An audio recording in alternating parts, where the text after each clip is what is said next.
Olá, boa tarde a todos os nossos familiares do clã da família Guzmão. Hoje é 16 de agosto de 2025, são exatamente 17 horas e 20 minutos. Né? Quero começar o dia, começar a gravação de hoje, nessa tarde, né? Lembrando que eu sou afilhado de Nossa Senhora da Conceição. Para quem não sabe, eu quando nasci, minha mãe e meu pai acharam que eu não iria sobreviver. No interior era muito difícil, né? Mas me levaram para me batizar e me entregaram a Nossa Senhora da Conceição. Eu tenho uma madrinha física que ela não estava mais viva, ela só me representou ali, mas na realidade a minha madrinha mesmo é Nossa Senhora da Conceição. Eita, que lá vem história boa! Hoje tem uma história muito boa em relação ao seu Osmar Vieira de Guzmão. Para quem não sabe, olha, eu tenho aqui como símbolo esta colher que data, eu vou postar uma foto dela, do ano de 1961. Era de uma coleção do qual a minha mãe me deu esta colher e está até hoje guardada comigo. É uma colher de um valor imensurável, né? Na realidade tinha duas, mas uma conseguiram, acho que conseguiram, sei lá, fazer alguma coisa. Mas essa daqui não, essa aqui está guardada. Lá vai aparecer bem direitinho, Osmar Guzmão, família, né? O ano 1961. Eita, que lá vem história boa! Hoje é uma história daquelas. Para quem? Para os novos, para esses que terminam com o final do nome Guzmão, mas que não sabem de onde eles iniciaram, ou seus pais iniciaram com este nome tão forte, eu vou contar um pouco da história do seu Osmar Vieira de Guzmão e uma passagem no final que não foi tão legal, não foi tão boa. Mas meu pai era um alto comerciante do Rio Madeira, tinha dois seringais lá, o Itajubá e o Santa Júlia, que até hoje eu estou atrás, né, dos documentos desses seringais. Meu pai teve, durante a vida dele, teve várias embarcações. Inclusive ele teve ele construiu uma embarcação com duas proas, né? Que inclusive na descida dele houve um acidente, desencarrilhou e acabou matando uma pessoa. Em seguida ele até vendeu esse barco porque ele achava que não dava sorte. Teve o Siridó, que era um motor pequeno, onde ele viajava dentro do lago do Rio Aracu. Mas ele especialmente tinha um barco chamado Tritão. Esse barco, eu me lembro muito bem dele, porque toda vez que ele chegava da viagem, quando chegava ali no Encontro das Águas, ele apertava a buzina lá do Tritão e a gente tinha que correr pro seu João Cabeleireiro para a gente cortar bem baixinho, porque senão ele arranjava maior bronca. Eu me lembro numa passagem dele que meu pai trocou o motor dele pelo motor moderno, que pegava na partida lá em cima, né? E meu pai estava muito alegre com esse barco. Me lembro que eu, curiosamente, acionei esse botão, o barco passou a funcionar, ainda deu uma ré, quase que quebrava o balaústo de outros barcos do lado, mas o Pantoja, que estava na embarcação na hora, foi lá e desligou o motor e conseguiu segurar. E eu acabei não fazendo a peraltice de quebrar o balaústo dos barcos que estavam do lado. Mas meu pai tinha o Tritão nele uma importância tão grande, porque era o barco que ele viajava lá de Novo Aripuanã para Manaus, trazendo a produção do qual ele comprava lá e tirava dos seus seringais. Castanha, essência de pó rosa, copaíba, muitas vezes juta, borracha, principalmente borracha, balata. Então todos aqueles produtos regionais meu pai trazia nesse barco Tritão, né? E quando tinha fábrica de castanha, meu pai vinha aqui no Baza e lá ele fazia o financiamento. Ele calculava mais ou menos assim: olha, eu preciso de... Dá um exemplo aqui para que vocês entendam. Eu preciso de mais ou menos de 100 mil reais para mim tirar o fábrico da castanha, entregava no Ibessabá, recebia, pagava o Baza e o resto ele comprava, o que sobrava ele comprava de produtos era chita, era café, era açúcar, sal, tudo aquilo que não tinha no interior ele levava para vender lá em Novo Aripuanã. Então a vida do meu pai era esse barco, o Tritão. E um barco bonito, de 2 passadiços, né? Com o timão lá em cima, que meu pai amava muito. Mas, com o evento da Zona Franca,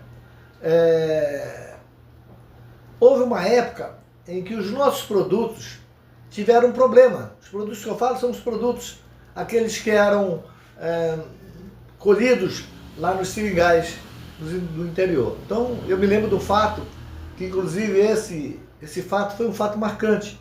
Meu pai tinha um comerciante que era amigo dele, seu João Aguiar, que morava hoje onde é ali, bem próximo onde é ali o mirante do Seu Almeida. 3 casas antes tinha um prédio, e ele também tinha negócios lá no Rio Madeira. Ele não suportou a pressão dos negócios, acabou se suicidando, se jogando no prédio e morrendo.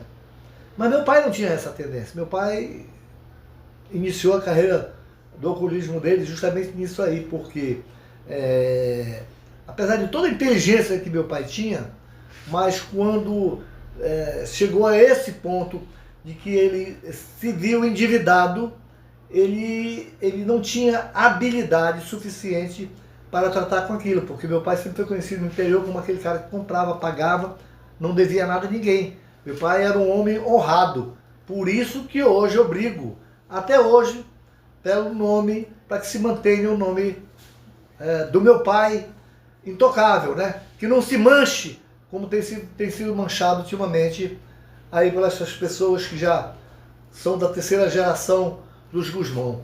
Que aprendam aqui, com essa pequena história que eu estou contando, o valor que tinha o nome da família Gusmão.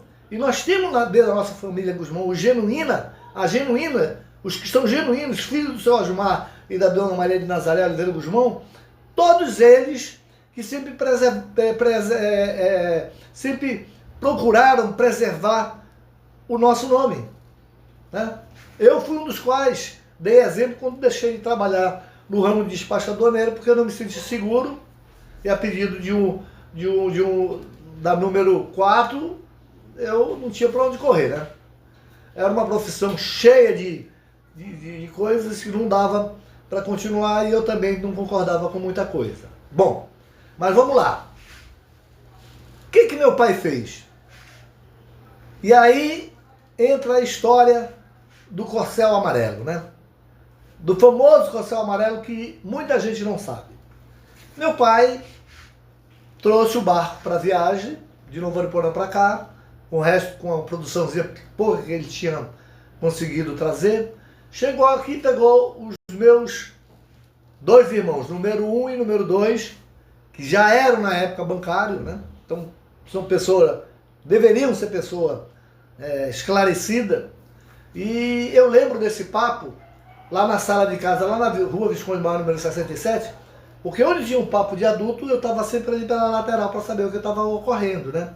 E eu lembro que meu pai disse assim o seguinte: olha, ele pegou a documentação todo o barco Tritão, peguem o barco do motor, procure a gerência do BASA, negociem lá, penhorem o barco, mas não se desfaçam, porque o barco é o meu vai e vem para mim poder continuar negociando. E dito isso, meu pai pegou o motor de linha, porque tinha que também cuidar da produção lá, foi embora e deixou o barco aqui, com esse intuito de o barco ser penhorado pela dívida que meu pai tinha, negociado junto ao BASA, para poder ter possibilidade de ir se pagando essas parcelas que o BASA não refinanciava, né? E ele confiou na habilidade do número 1 e do número 2. Bem, aí eu era muito pequeno, o número 3 também ainda, se eu não me engano, ainda não trabalhava também, mas o número O número 1 e o número 2 trabalhavam, eram gerente, um era agente de banco e outro era bancário lá, trabalhava, então tinha habilidade com isso. Mas o que fizeram? Né? Isso eu lembro como se fosse hoje. Foram ao bar a negociar a dívida do meu pai e ao invés de fazerem a penhora desse barco, fizeram a venda desse barco para quitar a dívida do meu pai. E com o saldo, o número 2 comprou um Corcel amarelo. O número 1 até hoje eu não sei. Por que tipo de negociação foi feita? Eu não sei se é o outro lado, a número 1 e a número 2, na época estava viva ainda, e a número 3 era muito pequena, mas a número 2, não sei se elas tiveram conhecimento disso. Porque meu pai não autorizou a vender o barco dele. A vida do meu pai era o barco, era o Tritão. E aí é a história do Corcel amarelo, né? Belo dia, chega em casa, a gente vai na 7 de setembro, porque a casa tinha uma entrada pela Visconde de Mauá, mas tinha uma saída pela 7 de setembro. Nós fomos chamados a conhecer lá o Corcel amarelo. Ficamos todos alegres, né? Porque a família não tinha carro. Depois que o número 1 foi comprar um Fusca, mas na época o carro do momento era o Corcel, né? Mas nós não sabíamos. Eu pensei que naquela época eu pensei, ele ganhou uma promoção no banco, comprou. Nada disso. 3 meses depois meu pai chega em Manaus para procurar saber o que havia acontecido com a negociação, né, e cadê o barco. Eu me lembro daquele dia.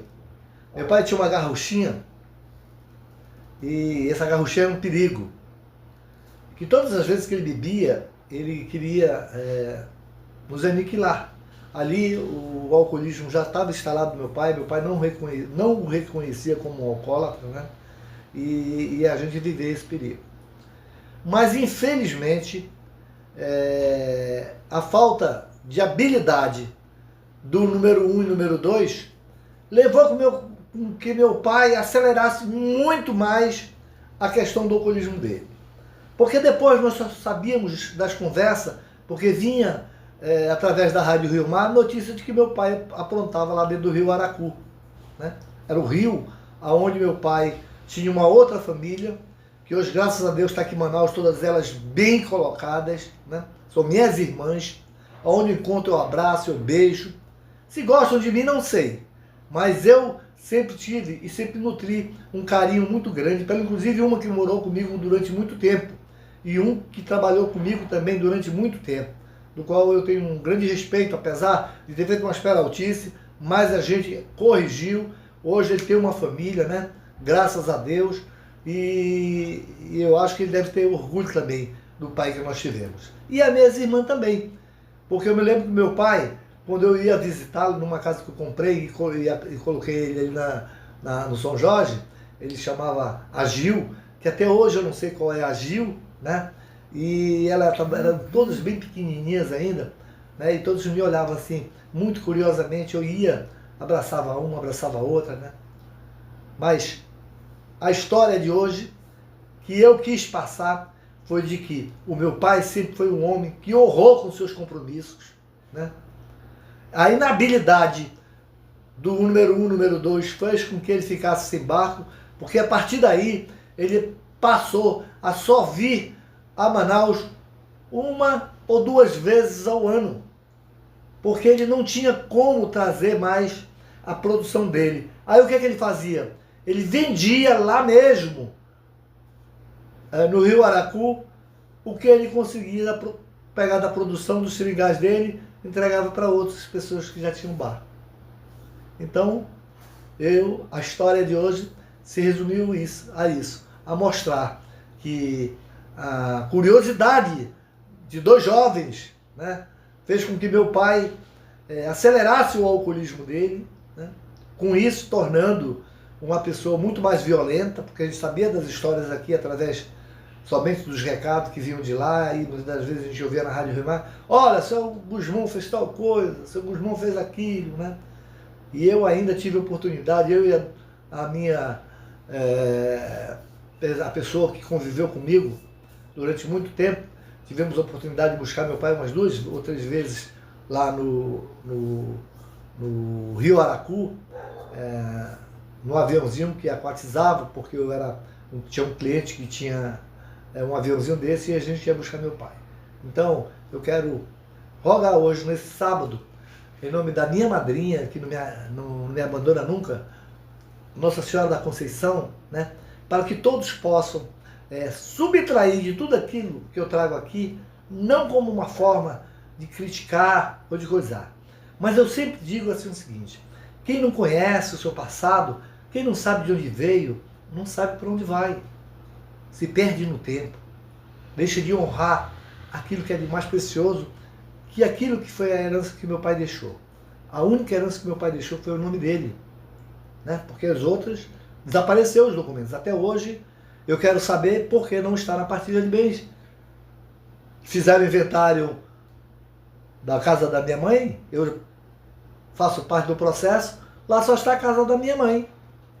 Os 2 terrenos que eram titulados foi entregue a mim dentro de uma lata de ferro desse tamanho, pintado na cor cinza, entregue lá na casa da minha mãe para número 1, aí depois foi repassado para a número 4, e aí a gente não sabe aonde estão esses documentos.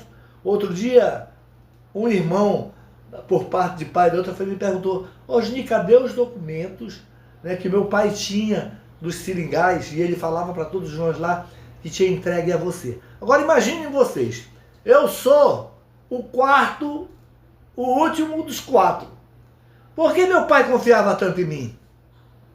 Por que meu pai, meu querido pai, Osmar Vieira de Guzmão, mesmo às vezes embriagado, sentava do meu lado e a gente sentava na escada de casa e passávamos horas e horas, né, conversando ali um monte de coisas. E meus outros pegaram o beco. Sumiram. Uns casaram, outro não se casou, né? Mas isso é para um outro vídeo. O vídeo de hoje é a história da herança que fica como se fosse uma palmatória para dar na mão, porque era assim que nós apanhávamos, de quem praticasse alguma coisa errada naquela época, era na palmatória que a Dona Zaré nos dava, né? Então fica essa colher como lembrança, né, de um homem de fibra que, apesar do alcoolismo dele, nos ensinou que ser uma pessoa íntegra, honesta, ela tem que, antes de mais nada, nossa vida simplesmente é uma passagem. Hoje eu posso estar aqui, amanhã eu não posso estar mais. Mas vai estar todos os meus vídeos gravados da minha história, da história da parte da minha família, que eu não posso falar pelos outros, mas da minha história, junto ao meu pai, junto à minha mãe, vão estar gravados para quem quiser assistir aí por muito tempo. Vai estar gravado no YouTube e todos podem buscar lá esses vídeos para tentar buscar saber. Nem tudo aquilo que eu passo aqui pode ser que 100% da minha memória possa ser que fale. Mas eu digo uma coisa para vocês. Hoje de manhã talvez eu não lembre o que eu tomei no café. Mas eu lembro de 64 da Revolução, quando eu tinha 9 anos. Muitas e muitas coisas. A mesma coisa, eu fui e visitei uma pessoa da família que está doente no Dia dos Pais, e ele estava lembrando de uma passagem que eu não lembrava. Que nós passamos quase 15 dias na casa dele, por conta do alcoolismo do meu pai. Ele disse mesmo assim, querendo chorar. Poxa, seja o último. Eu digo, não, não chore, quero ver aqui, não você chorar. Mas você devia ter ficado mais lá na minha casa e tal. Quer dizer, a nossa memória dos idosos são muito mais saudáveis do que desses jovens que estão aí. Então você que é Guzmão, genuíno, procure observar uma coisa que eu vou dizer aqui. Honre o nome do meu pai e da minha mãe, da família Guzmão. Não vão pelo lado, não cometam nenhum ato, porque eu sei de muita coisa errada aí vou ficar calado, estou sofrendo calado, mas não me dá o direito, logicamente, de fazer, porque infelizmente leva o nome de Gusmão, né? Podia ter trocado lá, botado o nome do marido, mas não botou, apareceu lá como Gusmão. Se apareceu como Gusmão, me ofendeu. Porque só a mim, no mínimo 10 amigos me ligaram cobrando determinado tipo de coisa. E isso eu não quero passar. Tá certo? Hoje é sábado, hoje é dia de a gente se animar, é final de semana, é dia de descansar. Era o dia de hoje, esse vídeo que eu queria, é o de número 11 do dia 16 de agosto de 2025. São 17 horas e 42 minutos exatamente. Que Deus nos guarde, que Nossa Senhora da Conceição, minha madrinha, consiga me dar proteção de vida, ainda até que eu possa resolver todos os problemas que eu tenho pendente e as pessoas sabem aonde estão essas pendências. Um abraço e até o próximo.